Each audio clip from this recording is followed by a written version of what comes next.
Hello everyone, আমি রুম্পা। তো চলে আসলাম একটা নতুন ব্লগ নিয়ে। তো রেডি হয়ে চলে আসলাম, এসে দিদির সাথে প্রথমে আগে গল্প করলাম, তারপর ব্লগ শুরু করলাম। তো চলো, এই সেই বিয়ে যার জন্য তোমরা অপেক্ষা করে আছো যে কবে আমি বিয়ের ব্লগটা নিয়ে আসব। তো ফাইনালি আমি বিয়ের ব্লগটা নিয়ে আসলাম।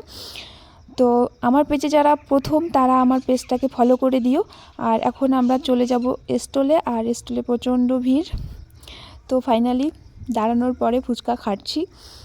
তো ফুচকা খেতে না খেতেই চলে আসছে বর। তো সবাই বলছে বর চলে আসছে, তো বর দেখতে চলে গেলাম আমি। তো চলো তোমরা একটু বরকে দেখে নাও। এই যে বর দেখতে যাওয়ার মজাটাই আলাদা। সবাই বলে বর আসছে বর আসছে, চলো সবাই দৌড়ে যায়, চলো চলো বর দেখবো। আর সত্যি এই মজাটা কিন্তু আলাদা বর দেখার। আর এই বরের গাড়ি।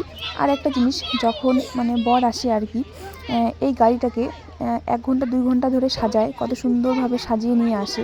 কিন্তু যখন বর বিয়েতে বসে, গাড়িটা যখন রাখে, তখন বিয়েবাড়ির অনেক বাচ্চা থাকে যে ফুলগুলোকে নিয়ে নেয়। আর ওইটা কিন্তু খুব খারাপ লাগে, যার জন্য এত কিছু সাজিয়ে নিয়ে আসে, সেই তখন ফুল ছাড়া গাড়িতে যায় আর কি। আমি অনেক বিয়েতেই লক্ষ্য করি, তাই আর কি তোমাদের সাথে শেয়ার করলাম। আমার কিন্তু ওই জিনিসটা খুব খারাপ লাগে। আর বর আসে, সেই খুশিতে সবাই একটু যে যার মতো করে মজা করছে, নাচ করছে। তো দেখো সবাই চলে আসছে বর দেখতে।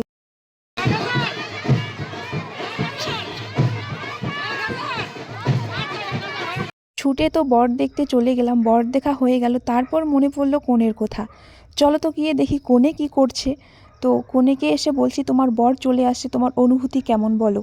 কনে কিছুতেই আমাকে অনুভূতি বলবে না। তো তারপরে আমি চলে আসলাম খেতে। তো খাওয়া দাওয়ার পর্বটা ভাবলাম সেরে নেই। খাওয়া কমপ্লিট হয়ে গেছে, তো এসে দেখি বিয়ে শুরু হয়ে গেছে। বিয়েতে বসে পড়েছে দিদি জামাইবাবু, আর এদিকে কন্যাদান করে দিচ্ছে। বিয়ে কমপ্লিট হওয়ার পর দিদি আর জামাইবাবু ধামাকা ডান্স। তো সারা জীবন এভাবেই হাসি খুশি থেকো তোমরা দুজন। আর ব্লগটা আমার এই পর্যন্তই। ভালো লাগলে লাইক কমেন্ট শেয়ার সবাই করো। তো টাটা বাই বাই। তো দেখা হবে আবার কোনো নতুন ব্লগে। ততক্ষণে তোমরা ভালো থেকো, সুস্থ থেকো।